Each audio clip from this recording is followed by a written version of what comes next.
ناس كتير ما تعرفش سجود السهو ازاي وامتى وايه حالات سجود السهو.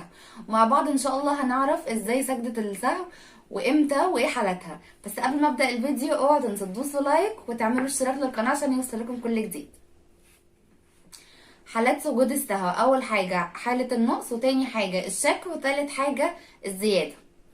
لو نقص منك اي حاجه في الصلاه بالسهو منك، زي مثلا نسيت سبحان ربي الاعلى او سبحان ربي العظيم اللي هي في الركوع او في السجود، فده واجب عليك انك تسجد سجود السهو، لان ده من وجبات الصلاه اقلها تسبيحه واحده، سبحان ربي الاعلى او سبحان ربي العظيم.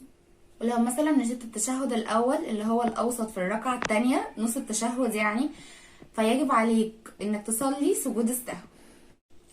ولو انت مثلا في الصلاة واقف بتقرأ القرآن وسجدت على طول، وبعد ما سجدت نسيت الركوع وقمت عشان تجيب الركوع تاني، يبقى وقتها يجب عليك سجود السهو. ولو مثلا وانت بتصلي ونسيت ركعة او ركعتين في الصلاة، فوقتها بيجب عليك انك تقوم تعيد الركعة دي او الركعتين دول، ووقتها كمان تصلي سجود السهو. وسجود السهو ما هو الا سجدتين سبحان ربي الاعلى 3 مرات. وسجدتين السهو بيبقى فيه قبل التسليم وبعد التسليم، ويستحسن في حالة النقصان بيبقى قبل التسليم، اللي هو تقول التشهد بعد كده تسجد السجدتين السهو وبعد كده تسلم. وفي برضو اللي هو بعد التسليم بتسلم على طول وبعد كده تسجد سجدتين السهو، بس الافضل في حالة النقصان ان يبقى قبل التسليم.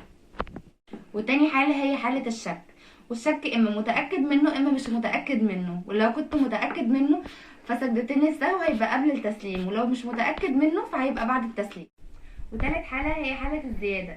مثلا لو انت بتصلي صلاة المغرب هما 3 ركعات ونسيت وقمت للركعة الرابعة، وممكن ما تكملش الركعة دي عادي وتنزل بعد ما تسجد وبعد ما تقول التشهد وتسلم، بعدها تسجد سجدتين السهو. وبس كده وبكده اكون خلصت الفيديو. يا رب تكونوا استفدتم معايا في الفيديو ده، ولو كنتم استفدتم فاوعوا تنسوا تدوسوا اللايك وتعملوا اشتراك للقناه عشان يوصلكم كل جديد.